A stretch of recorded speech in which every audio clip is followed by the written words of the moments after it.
Hey,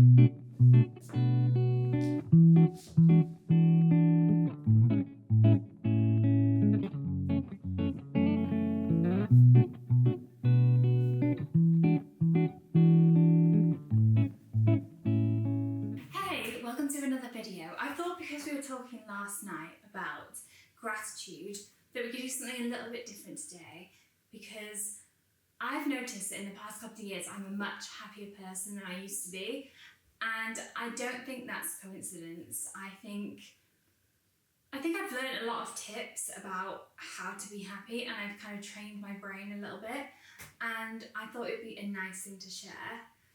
And I want to say that I do not meditate, because I really thought that meditation was the key to happiness, and I've never been very successful at it. And not to say that I won't try it again in the future, but so basically I wanted to caveat by saying I'm not going to tell you to go away and meditate, because I actually think meditating is pretty hard. And if you can't succeed at it and you beat yourself up about it, then that can lead to misery, and that's not the point of this video. So I wanted to share with you some tips on how I have managed to be a happier person in the past couple of years. I heard someone talking about the Summer Scaries, and the Summer Scaries is that time in the year when it's probably just after the summer solstice, when you get that sense of dread that winter is coming. And obviously winter is a tricky month. Not many people like being cold. There's lots of things to navigate during winter. There's shorter days, there's a lot of darkness, and that can have a huge effect on your serotonin levels and your vitamin D, especially here in the UK. So a lot of people get anxious when they feel like summer is over and the end of the year is coming. And it can bring on this sense of dread, which is not nice. And I have definitely had that in the past. But I think what's helped me combat that is living seasonally. And I'm by no means living off-grid in nature.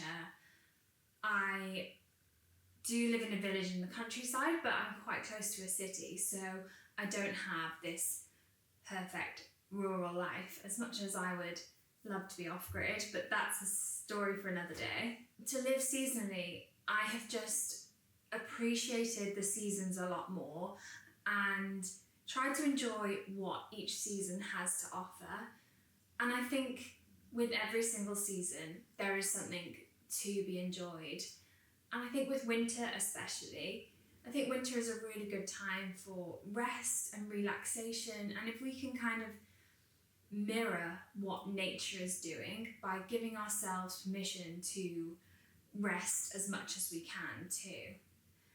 I actually find the summer, as gorgeous as it is, and it's nice to have warm weather and wear pretty dresses and all of that, I actually find the summer can be quite brutal, because I wake as soon as the sun comes up. So in winter, I actually get to sleep and rest a lot more because my natural body clock allows that for me. So that is something that I really look forward to in winter. And I also just love being cozy, and I don't think there's any cozier time of year than winter. And I think if you can walk in nature every day and watch it change, then I think that makes you really appreciate every single season, and it gives you something to be excited about and something to look forward to, like in autumn when the leaves are crunching under your feet, and in winter when you can see the frost and it's like these beautiful frosty mornings. It's just, there's so many different things to be excited about in each season. And with that comes eating seasonally. So near where we live, there are blackberries that come out in August, September time. And that's such an exciting time of year because we get to forage them, and it's really nostalgic because we did it when we first moved here. And eating seasonally and just really embracing everything the season has to offer, eating what's in season, I think is a really nice way to enjoy each season and make you feel a bit happier and not get that sort of dread. Some people can feel dread for the summer months and some people can dread for the winter. So either way, there's a way of making each season feel a bit special and have something to look forward to. This is a huge one for me, and this has really transformed my life, and this is putting down my phone. So I no longer look at my phone first thing in the morning. I used to have it on my bedside, and I had an excuse that I needed it for an alarm, and that was just an excuse because I could get an alarm clock, I could use Alexa, I could put it in another room and have the alarm go off in another room and voice activate it off. So there was lots of ways around this, but I think I was just using it as an excuse because I wanted to sit in bed and scroll. And I also told myself that it was a way of me being able to wake up my brain, because if I spent 15 minutes on my phone first thing, then my brain would wake up. So instead, now what gets me up in the morning is a thought of like having my matcha, having my breakfast. I really look forward to that, so I find it easier to get up because I've got those things to look forward to, rather than starting my day off with this huge source of dopamine that's going to have a massive effect on the rest of my day.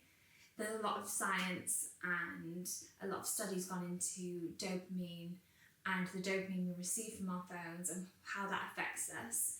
And it's really interesting.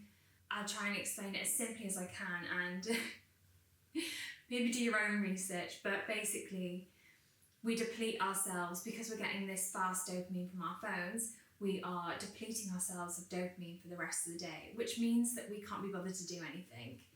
Because when we do a task that's quite difficult, we get a hit of dopamine at the end of that task, and it's released much slower, and that's much better for our productivity. So not having my phone in the morning, I have an app actually called Freedom, which is amazing, and it stops me going on my phone at certain times of the day, and I put it on a setting where I can't turn it off. So I literally can't go on my phone in the morning, and I can't go on it in the evening.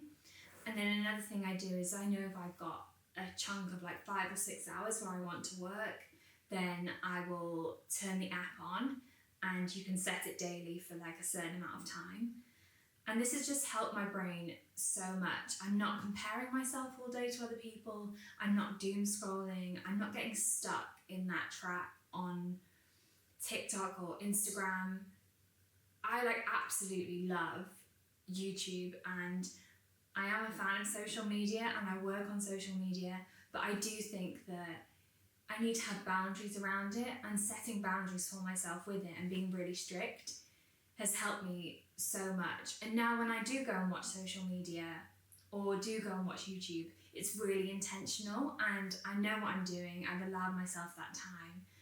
I've got it at a certain time of the day where it's not going to affect me too much, and that's just made me so much better because I'm so much more productive, and that's made me feel so much happier because I feel so much better about myself because I'm achieving things I want to achieve instead of, I could waste days before. I would have a day off and I would lie on the sofa watching things but also scrolling all day, and I felt like rubbish by the end of the day, and it's no surprise. Okay, we need to move on from that because I could go on forever, but the kind of coming back to our first point is sleep. So I really began to prioritize my sleep, and we joke about it in my friendship group a lot that I am a granny and I like to go to bed at 8 o'clock, but honestly, sleep is so important to me, and I wake up naturally very, very early, so I have to prioritise going to bed early.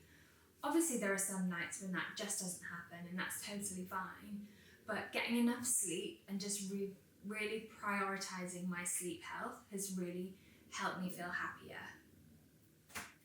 Because obviously you know what it's like when you have a bad night's sleep, and then it just affects you the next day, and you feel rubbish, you can feel snappy, you can be snacking more. It's just a whole cycle. So I think really prioritising my sleep and getting enough sleep has really helped me feel happier. Now I know I've said that I'm much happier as a person, and that is true, but obviously I get really down days. I always have. I've always suffered with anxiety, and I've suffered with depression in the past, and I also have PMDD, so I do have really big mood swings. But what's helped me feel happier if you could say that in this instance, I guess, but what's helped me through those is just knowing that it's not going to last forever. I feel like now in my mid-30s, I've been through things enough to realise that nothing lasts forever. Everything passes, and if I'm feeling down, I keep reminding myself that it will pass. And I feel like that has really helped me get out of moods or bad times a lot quicker than it would have done in the past. I'm kind of like accepting that I feel this way right now, but also knowing that it could go away tomorrow, it could go away in a week, but it will go away eventually, and that's really comforting. Of course, we talked about this yesterday in my vlog, and it kind of spurred this on, but gratitude. And I really do think with gratitude that you don't need to be doing it every single night. If you've had a period in your life where you have written a gratitude list every night, I do think that that really sticks with you. And of course you can top it up, and it's good if you can get into these habits, but obviously we're all busy, or life gets in the way, or we're just not managing to habit stack, then I do think that it just sticks with you. So if you can start today and write a gratitude list before you go to bed or when you wake up, or link it to something that you do every single day. Like mine, I used to put my notepad on my pillow, and then I would get into bed and I would see it and it would remind me. So as soon as I got into bed, I would write a gratitude list. It gave me a new sense of wonder for the world, because I was picking out these tiny, tiny things that I was grateful for. And then all of a sudden, it was like my eyes had been opened to everything around me, to nature, to just all the tiny little things, like the first sip of my matcha in the morning, or just that feeling when you get into bed. I was just grateful for all those little things, like tiny moments with my dog during the day. I really started to see them as the big things, see them as bigger than what I used to see them, and really just feel so grateful, even if things in other areas of my life weren't going very well. I still had these tiny moments of greatness, and realising that made me feel so much better and so much happier. It helped me to see that I actually think life is not about the big moments. I think life is all about these tiny little moments every single day, and if you can be grateful and appreciate the tiny moments, then I think you're going to be so much happier overall. When I was much younger, it was like I was always chasing this huge thing, like chasing huge parties and chasing all these huge highs, and like everything had to be like, everything was so exciting and like so extreme, and then I'd have these extreme lows because like I'd go away and I'd feel really sad after. And I was just caught in this like trap of like trying to chase huge moments to make me feel happy, and just thinking that everything, every day, every little thing, all the little things in my day were just really boring and mundane, and I was just so miserable living like that. Now we're going to get on to food. Food is a big thing because I think it's so hard because there's so much temptation out there, and my diet is by no means perfect at all. But when I do eat well and eat right, I think that makes me feel a lot happier, because I'm just giving my brain and my body the nourishment it needs, and it has such a positive effect on my mood than if I'm eating lots of sugar, because I feel like with sugar you get that sugar high and then you want more, and you have all these dips and you feel tired during the day. So eating right has a huge impact on my health and my happiness. Another thing that might sound a little bit strange when it comes to food is having really nice drinks at home, like buying matcha, having really nice coffee, because it kind of goes back to what I was saying before about chasing these big moments in life. And for me, I would go out and I'd get a coffee every day, and I kind of got hooked on that habit, and it was like the dopamine hit of like getting the coffee and spending the money, and I felt like I would get into a habit of it and need to go and do it, rather than just really enjoying making it myself at home. And I think when you see something on the shelf, like you can see the coffee on the shelf, and if it's like a nice coffee, it can be something between like 10 and 20 pounds for a bag of coffee, and you think, oh, that's a bit steep, I'm not going to get it.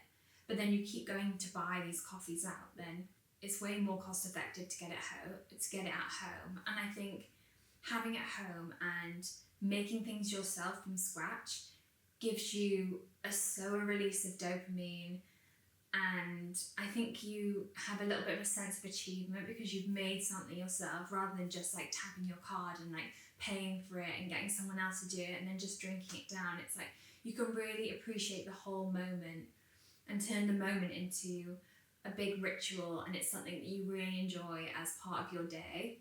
Doing things like that, like making my matcha in the morning, and like I've got the little whisk and I've got the little bowl, and I really try and focus when I'm doing it, and I say some mantras to myself while I'm doing it as well.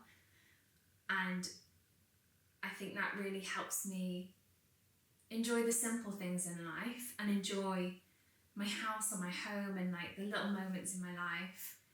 And I think that helps me become a lot happier. And I think the same kind of goes for eating out.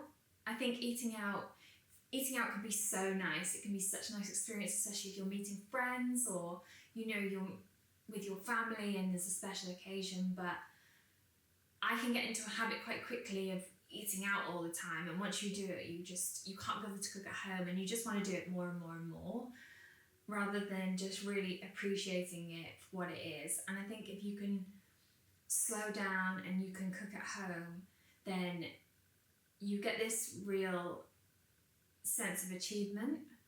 And personally, I know not maybe everyone finds this, but I find cooking really can be really relaxing, and I find it very therapeutic, because I'm not someone who can sort of sit around and twiddle their thumbs. I'm not very good at that. I think it kind of runs in my family. And so if I can be doing something actively, I feel for me it's like an active rest. And there's just nothing better than getting like really nice ingredients and just making something from scratch and seeing the end result and then enjoying it is just... And that's something you can do every single day. And it's all about the daily habits which will build up to a happier life. And my final point is just making my home feel like a sanctuary. So that's just whatever I can do to make my home feel cozy. So that's lighting candles in the winter or having little lamps on. Just my husband always jokes with me because he'll come in and he'll be like, gosh, you've made this room feel really cozy. And I've created an atmosphere in a room, and I think that's really important because you can really create atmosphere with like lighting and with different scents, cozy textures. So I think if you can make your home feel like your little sanctuary, and keeping it tidy as well, I think is important. Make it feel like a space you really want to be in, and I think you're going to feel so much happier in your daily life. I hope you've enjoyed this video today. Thank you so much for watching. Do let me know if you have any little things that make you happy in the comments below. I would just love to know. I'd love to know your tips and tricks. And I will see you in the next one. Bye!